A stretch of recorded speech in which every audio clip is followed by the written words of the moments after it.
Have you ever gotten something that's limited edition? Something that's special because it's one of a kind, it doesn't come out that often, or it only has a limited number? Hey, I'm Adriana, and I don't know about you, but when I'm so used to having an original version of something, I cannot wait to check out the limited edition version. Sometimes it can be tough to choose which version I like more, which made this game that I play with some friends really difficult.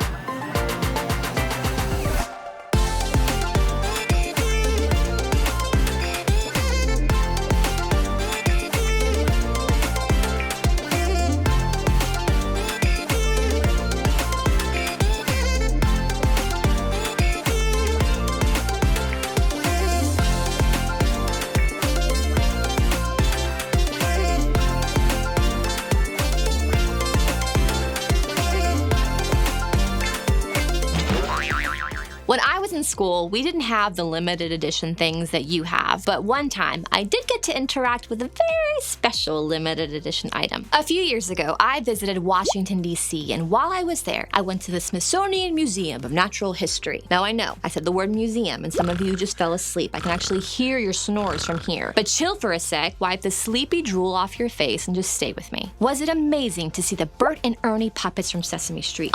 Yes it was. I freaked out like I was meeting a celebrity instead of, puppets. And another thing that was amazing to see was the hat that Abraham Lincoln actually owned. But the coolest thing I got to see while I was there were Dorothy's ruby red slippers from the movie The Wizard of Oz. Now, there are a lot of ruby slippers out there. You can actually buy them online, and I know because I have done that before. But are any of them the actual ruby red slippers that Dorothy wore on her tiny little Dorothy feet? Are you kidding me? No! Talk about limited edition. Talk about one of a kind. Now, chances are at some point you've heard someone say something like, "You are unique," or maybe "you are special." And you know what? It's true. Those aren't sweet, mushy phrases. You're different than everyone else on the planet. And there's something really cool about knowing that we were made to be unique. But if I'm honest, it doesn't always feel that way, right? Because sometimes the things that make us feel unique also feel like the things that make us stand out and not in the way that we want. Maybe you do a specific type of art and not many people get it. Or maybe your voice is changing and sounds different and so you get teased about it. You could be taller than everyone else or live in a different part of town or have interests that nobody seems to understand. Or maybe you're still trying to figure out who you are while everyone else seems to already know. Yes,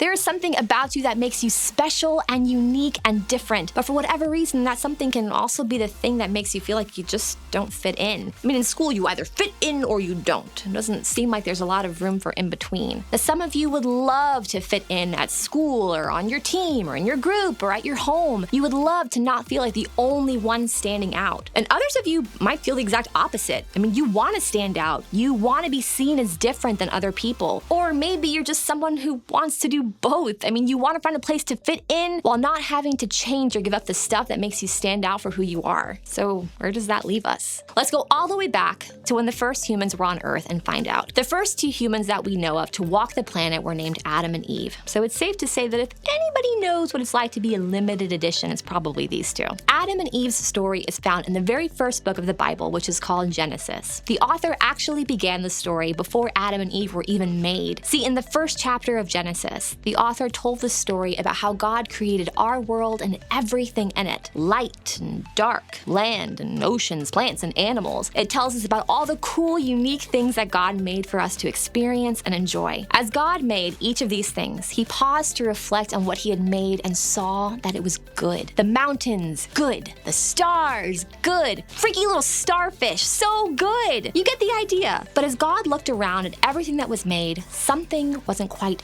finished yet. Then God said, "Let us make humanity in our image to resemble us, so that they may take charge of the fish of the sea, the birds in the sky, the livestock, all the earth, and all the crawling things on the earth." Think of the most beautiful thing in nature you've ever seen. I wish I could see what you're thinking about right now. I mean, it's so incredible that God created all of that. Yet out of everything God created, something was still missing. Have you guessed what it is yet? Yeah, it's us. Human beings were the final piece of God's perfect puzzle. So God got to work on making them. Let's take a look. God created humanity in God's own image. In the divine image, God created them, male and female. God created them. Adam and Eve, they were humans made uniquely and specifically actually in the image of God. Here, divine image means in God's image. It means that God made humans to reflect who God is back to the world. It means that humans were created with value apart from anything that we could say or do or even think. And you know what? So were you and I. We are limited editions, each one made exactly as we are in the image of God. We were created by God with characteristics and qualities that are just like Him. And that's what makes us unique. It's what makes us limited editions. Think of it like this.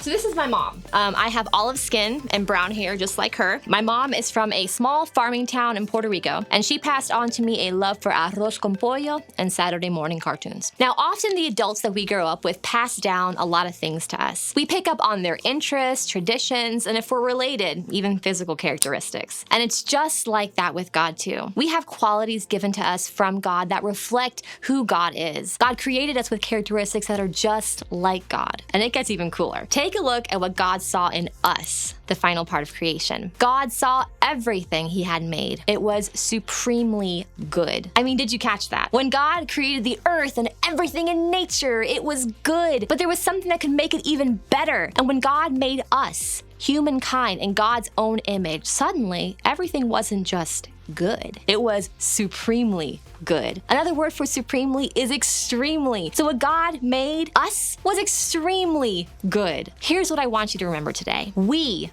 are a limited edition. In all of God's creation, we are the only things made in God's image. There are things about ourselves that make us feel different. Those can be the things that make us feel scared or insecure. They can cause us to want to hide what makes us who we are. But remember, as God's creations, we are a limited edition, and that alone gives us value. We don't have to do anything or be anyone for God to love and accept and value us. So the next time you're struggling to remember the way that you are a limited edition, try one of these. First, replace your thoughts with the truth of Scripture. Reread Genesis 1:26-31 to start. Second, reach out to a trusted friend or adult who will remind you of what's true about who you are. Next, talk to God about your feelings. Ask God to help you believe the truth about yourself. And last, write down, I am a limited edition, somewhere where you can see it often. When you believe that you and everyone else on earth are made in the image of God, it changes how you see everyone, including yourself. So remember, we are a limited edition.